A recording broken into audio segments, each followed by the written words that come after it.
E que Deus em Cristo continue abençoando a nossa noite. A gente está um pouco rouco aqui, né? Cometido aqui de uma pequena enfermidade. Estamos com a nossa garganta um pouco enferma.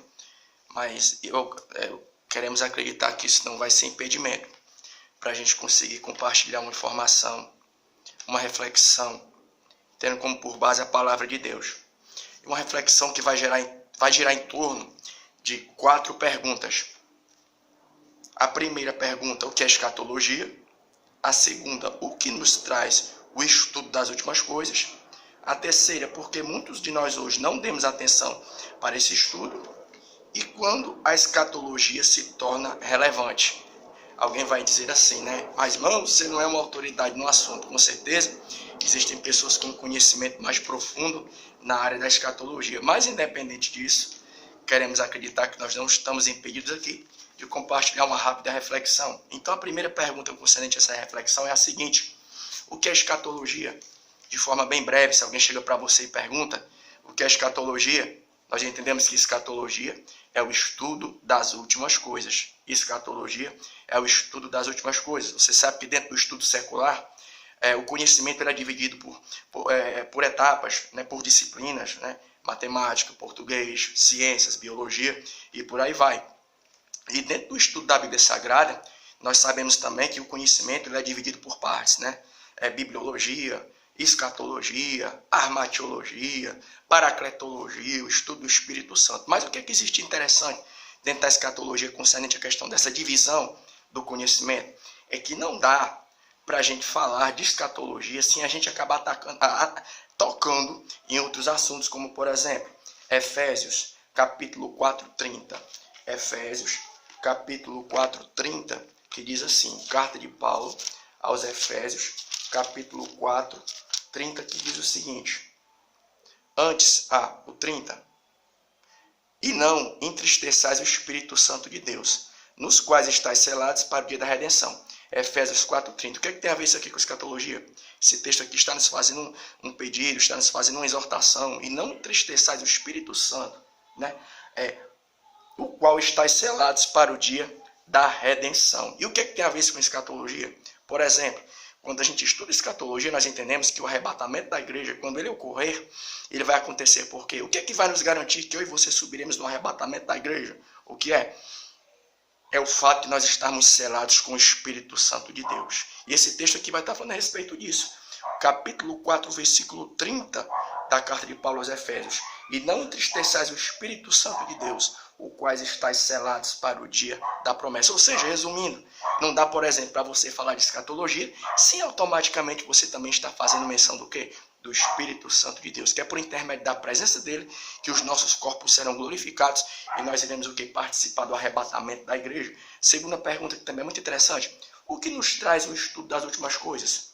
Primeira carta de Paulo aos Tessalonicenses, capítulo 4, o versículo 18. Primeira carta de Paulo aos Tessalonicenses, capítulo 4, verso 18, que diz assim: portanto, consolai-vos uns aos outros com estas palavras. Primeira carta de Paulo aos Tessalonicenses, capítulo 4, versículo 18. Nesse contexto aqui você vai entender que Paulo está fazendo referência à questão da volta de Jesus Cristo. Então o que é que ele vai estar dizendo aqui? Portanto, consolai-vos uns aos outros com o quê? Com a palavra, a pregação, o anúncio de que Jesus Cristo está voltando. Ou seja, o que nos traz o estudo das últimas coisas? A escatologia nos traz o quê? Esperança, consolo.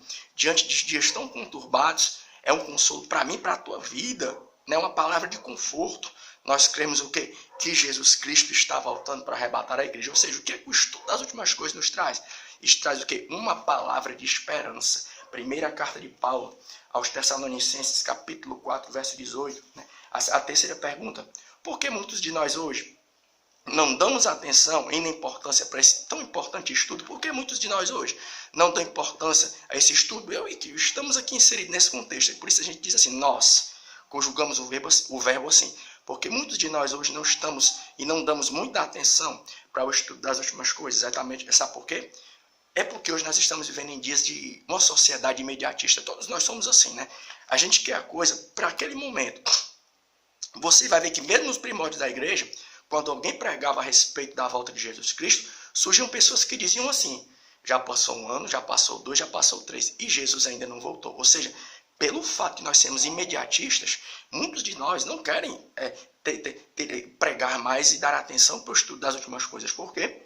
Porque o estudo das últimas coisas é uma coisa que requer o quê? Requer paciência, né? Ou seja, você prega que Jesus está voltando, você tem essa esperança, mas ao mesmo tempo você entende que isso pode acontecer agora e também não pode. E por que muitos de nós têm desanimado no que é concernente isso?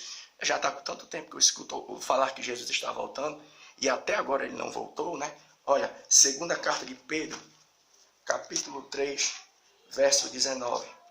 A segunda carta de Pedro, capítulo 3, versículo 9, que diz assim: o Senhor não retarda a sua promessa, ainda que alguns a tenham por tardia, mas é longânimo para conosco, não querendo que alguns que se percam, senão que todos venham arrepender-se. Segunda carta de Pedro 3,9.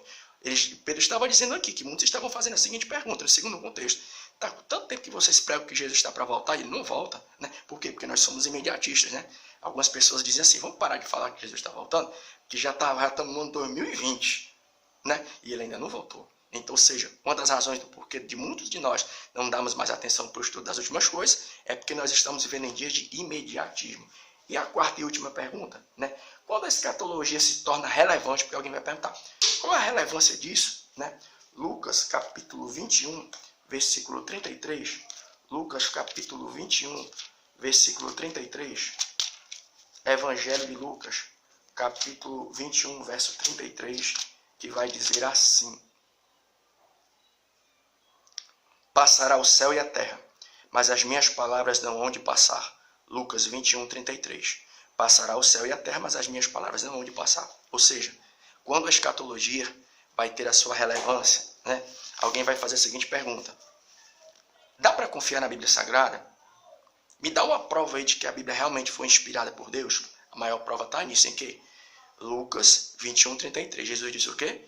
Vai passar os céus e a terra, mas as minhas palavras não passarão. Trocando em miúdos, o que acontece? Qual é a maior prova de que realmente a Bíblia Sagrada é a palavra de Deus? É que tudo que está aqui está se cumprindo. Capítulo 24 de Mateus, né? Capítulo 21 de Lucas, capítulo 13 do Evangelho de Marcos. Quando você lê esses textos, o que é que a gente entende?